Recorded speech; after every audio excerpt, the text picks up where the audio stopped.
everything is too expensive. And I feel like that goes for life right now, but even more so with Nintendo, who are making decisions that I can't justify, I can't defend, and I honestly can't rationally understand. And it's difficult because at the end of the day, I'm a Nintendo advocate on this channel. You know, I'm passionate about Nintendo. I grew up with Nintendo, and all of that nostalgia and all of that love and all the appreciation for the games themselves don't just go away overnight because Amiibos are $50 now. Like, it's a lot more multifaceted than that for me. But when something doesn't sit right with me and a lot of you, I talk about it. And there's a lot of things, but shockingly, there's a lot of things from that direct specifically. But I'm gonna start with the Mario Galaxy situation. Because while watching the direct, I had no idea they were going to charge $70 for the double pack of... I'm gonna say that again because really, out of everything I'm talking about today, this has to be the worst one. $70. I might remind you, I might reprise you, that word, I might remind you that new games now, we have like this price hike from 60 up to 70, right? These like Donkey Kong DK Bonanza, this awesome game that we all justified being 70 because it's incredible. It's a brand new experience, right? That's the price of a brand new game now. It's also apparently the price of 2 old games being straight ported over with nothing being done to them. And don't tell me there's a couple extra pages in a book somewhere because I don't care. This is bananas. And to make it even worse, you can buy these games individually if you're like, oh, 70. Well, I only really want to play Galaxy 2. Well, that's 40. Because priced individually, they're 40. So $80 for this is on. Look, I'm the first one to try and find loopholes, justifications, defenses, and trying to rationally find a reason. There's no reason. I don't understand the reason. I cannot understand the reason. This is US, which means in Australia, this double pack is like $90, almost $100 for a re-release. Because yes, Mario Galaxy has already been released once, and this is where it gets even more ludicrous with the prices, because this is... Let me show you something. So you might remember 5 years ago, Mario 3D All-Stars released for $60. It was a triple pack that contained Galaxy. It was a limited release for the 35th anniversary, which means Nintendo pulled it from the shelves so you couldn't buy it anymore. 3 games, $60. So you would think $20 a game, making Galaxy a $20 re-release at the time, you know, logically. And that made sense that that game was $20, right? Especially when you look at the fact that in 2011, Nintendo released a Nintendo Selects version of the game, which is a, you know, player's choice type situation. And that was a $20 re-release of the game back like a year after the game released. So even back on the Wii, when this game came out, Nintendo deemed it worth $20, which even accounting for inflation today is $28. So why in the piss is now all of a sudden Mario Galaxy more expensive than it's been since 2011? There's nothing new added to it. This isn't like a Switch 2 version of the game. They have said, I think after the price was revealed, that the game will support 4K, but like, yeah, it should, because you're re-releasing it in an era where your console does 4K. We already bought the console. We bought the console capable of 4K. Are you now charging us for the 4K? Is that what's happening? Because that's all I can assume here, is that you've released a console that can do 4K if you pay for it in the games that come out. Do you understand what I'm trying to say? I don't want to repeat myself like Nintendo keeps doing with this game, but I feel like that point really needs to hit home. We already paid $500 for a console that can do 4K. Why is there a luxury price tag on these games that have 4K, especially with Mario Galaxy? We move into the new Amiibos. I was quite excited for this too. I mean, I sang the praises here of this being like a Lego Dimensions type Battle for Atlas, switching carts and races. I thought this was really neat. Give me a second here, because off to the side, I know it's gonna be hard to see, I have a lot of Amiibo here. Now, I just grabbed a few random ones, but I remember back in the day lining up at Target, and I know I'm gonna get a little nostalgic on you here, but going out and picking up these Amiibos, They were like $15. 15 bucks for a little detailed figure of an amiibo. Sometimes you got a misprint. Sometimes they weren't that detailed, but that just made them all the more rare.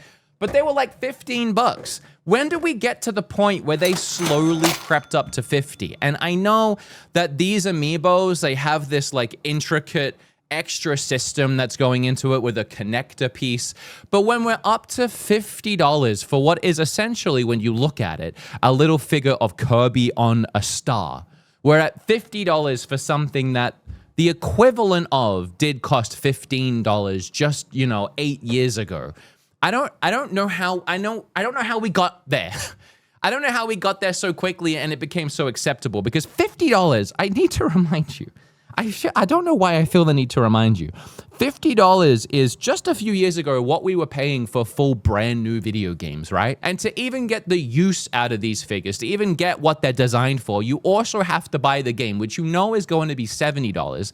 So now you buy one of these figures and you're at $120, but the whole point is to switch them, and you can't switch them unless you have two, so you're up to $170 now for Kirby Air Riders. Hope you really like Sakurai. I mean, I do, but $170?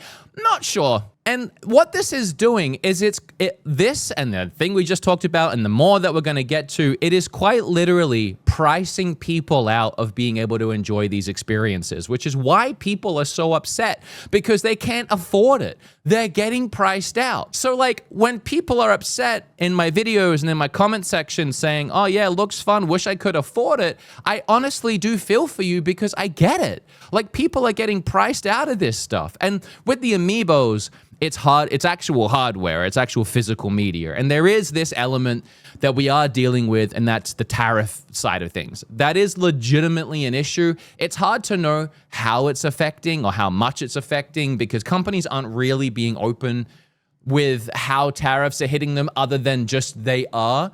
So I think we could expect these to be maybe 40 at best in any other given circumstance, but that's still 80 bucks for both, which is more than the price of a full video game. And it's still a lot of money. There's also the new Samus and her bike, which is priced at $40.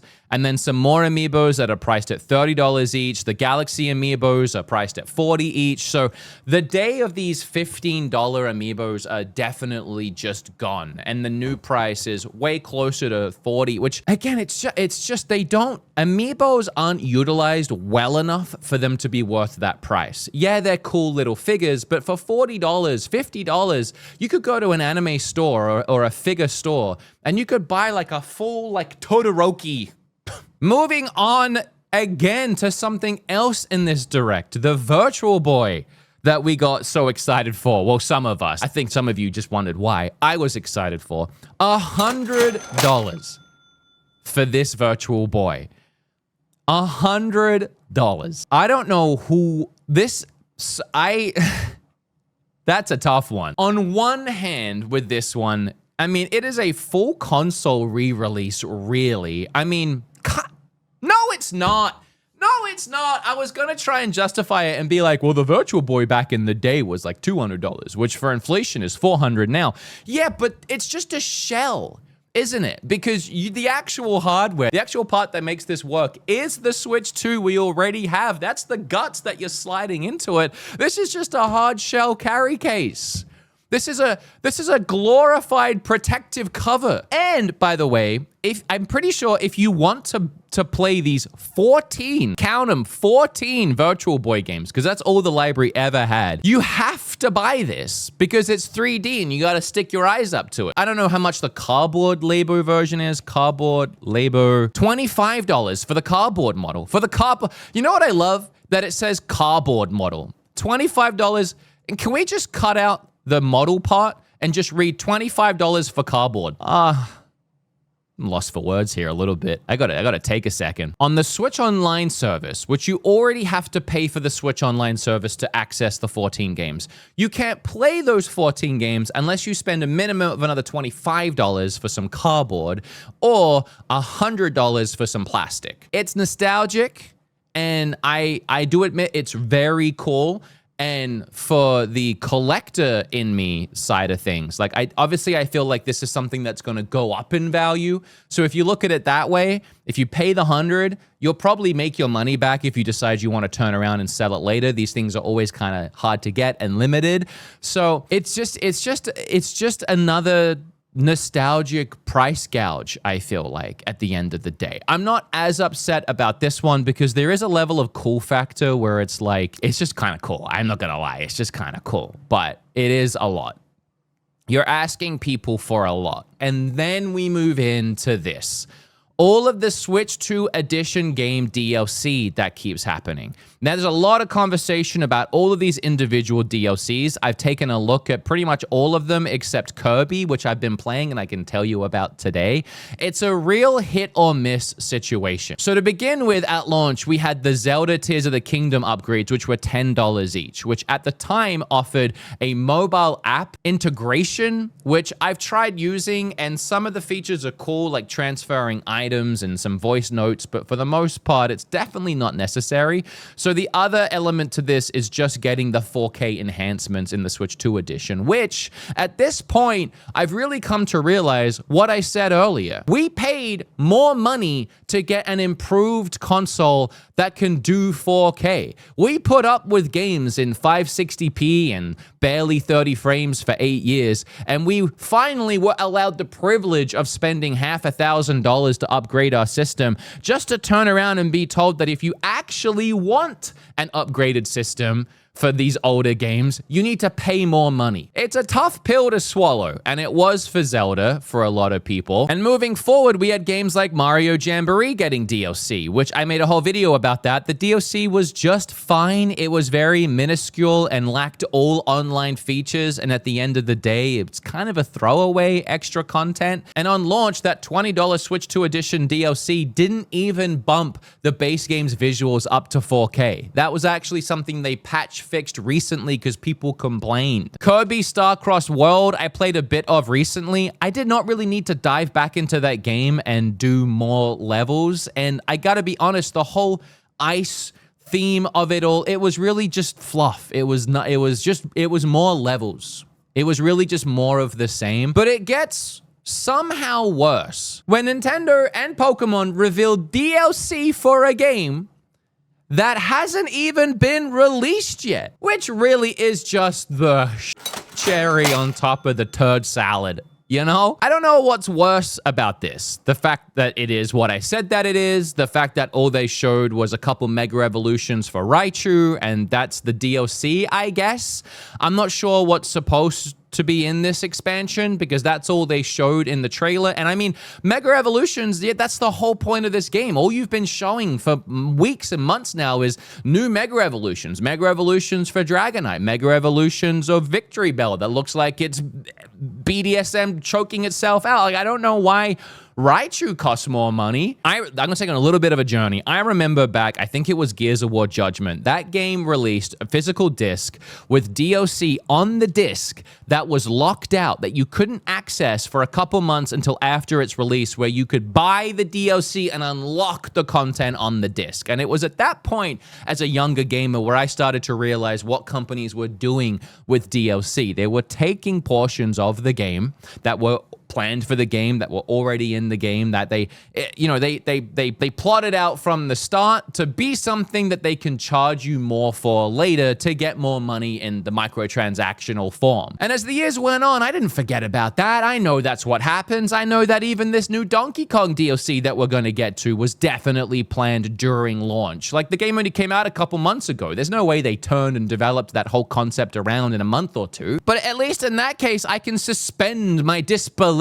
a little because I can play the game, I can finish it, I can see that I got my money's worth, and then there's more DLC, and I can decide whether or not I want to pick it up and support the practice that they've employed.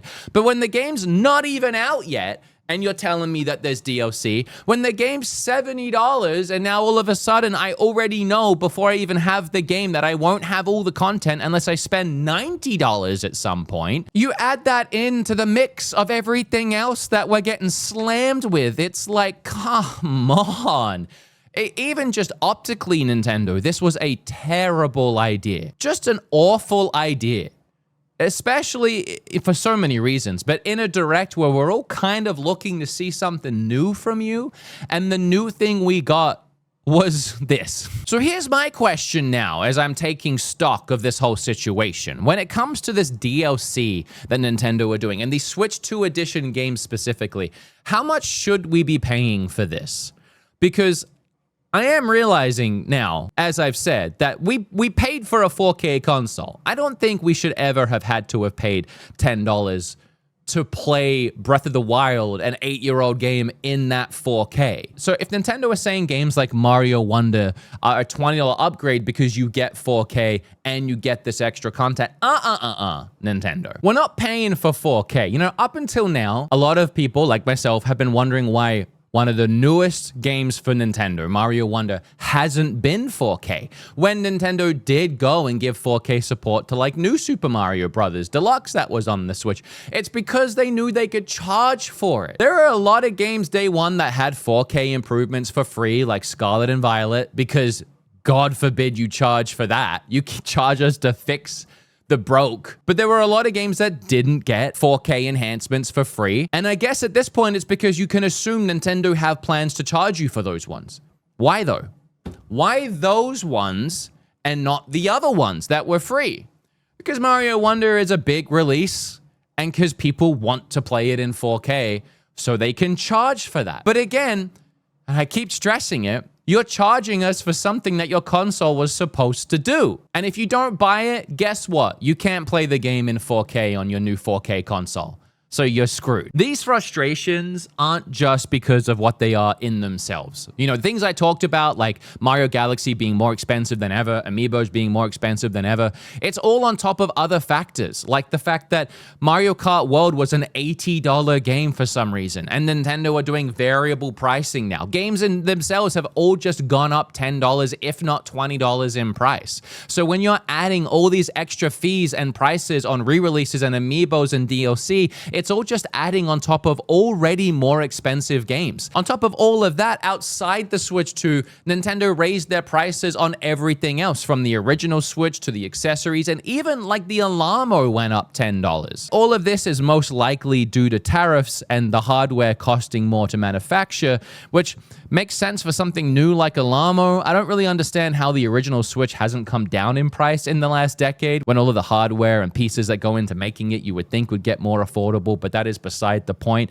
I feel like it's crazy that Nintendo's not reading the room, that we're currently in an economical crisis and they're just price gouging digital releases like Galaxy on top of it all. It's just not It's really not what we need right now. Even just the wording of we're experimenting with variable pricing is just so open-ended and confusing. It's tough right now because there is so much coming from Nintendo that we want. And I think that's the issue, because if you look at just the video game prices themselves and not everything else we talked about, $70 games and even $80 games, believe it or not, are actually becoming the competitive price point in the market. If you look at PlayStation and you look at Xbox, who did just reverse the decision to go to 80 back to 70, but that price range, it is competitive in the current marketplace. The issue is Xbox and PlayStation don't make games. You know, we have to spend $70 on a PlayStation 5 game once a quarter. So for PlayStation fans or people even looking at that ecosystem, it's easier to justify buying something, especially when it's like Kojima has made this AAA blockbuster, visually impressive movie video game, and it's the only one we're gonna have to buy for our PlayStation for months. $70, I'll give it a shot. But Nintendo right now are on fire with their releases. There are games coming out every couple of weeks. There's new hardware coming out all the time, from a Virtual Boy to a new console. So when all of it is $70, $80 and all of it has $20 DLC and all of it has amiibos that tie into it and all of it is all of it, it's too much and we're overwhelmed. It's like a YouTuber who releases 5 videos a day and expects you to watch all of them. You know, I don't have the time, I don't have the money. And for people who have FOMO or don't want to miss out on their favorite franchises, it makes sense that they're frustrated. And then there's also the whole game key card issue, which makes buying these games feel even worse at $70 or $80 with all this digital DLC, because We're already not happy that we're not owning the game on a cartridge, that we don't have the game physically and that everything is digital. And you're adding to that we're having to pay more than ever for these digital games. It just really, there's so many tough pills for consumers to have to swallow. While I understand Nintendo make quality content, they really do. Like, for the most part, everything they make, Drag X Drive aside, Nintendo makes really quality content. But then there's also Stardew Valley, which added mouse controls and Switch 2 upgrade support, and it's a free release. It's free. One Piece Pirate Warriors 4 was also in that direct. That's another game that's offering a free Switch 2 upgrade. High on Life just released a free Switch 2 upgrade with better resolutions and frame rates on the Switch 2. No Man's Sky did the same thing near launch. Why is it that all of these third-party and indie games and indie teams are able to offer better resolutions, better frame rates, better features, and more Switch 2 inclusion for free, but when Nintendo does it, it's $20? Oh, I know why. I could take a guess. I could take a little greedy guess. I know times are changing. I know that companies, end of the day, just want money. But Nintendo has always been the more affordable of the three companies between Xbox, PlayStation, and Nintendo. And that's kind of why a lot of people liked Nintendo. And also, Nintendo, through the Wii U, they lost a lot of trust in their fan base, which they really built back with the Switch, with some great business practices, some fantastic video games, and affordable gaming. So to build back that trust and that love and that passion from a community, and then immediately turn around and charge not only more than ever, but more than what other companies are charging right now, it's whiplash. Ultimately, at the end of it all, you've heard it before, but vote with your wallet. If you can't afford it or you think it's too expensive, don't buy it. Complaining about it online is a valid response, and it shifts the viewpoint on companies optically into the position where they might want to reverse their decision, like Xbox taking their decision to go up to 80 back to 70. They did it because people complained. I don't know if Nintendo will ever budge, so I don't know if there's a point advocating for any kind of boycott. Just be responsible with your money and don't buy things you can't afford. Hopefully that's enough to make a difference. I want to know your thoughts on everything I've talked about today, and if I've missed anything. With that said, I feel like I got a weight off my chest, and I'll see you in the next more positive video. I love you. I like you. Bye. Subscribe.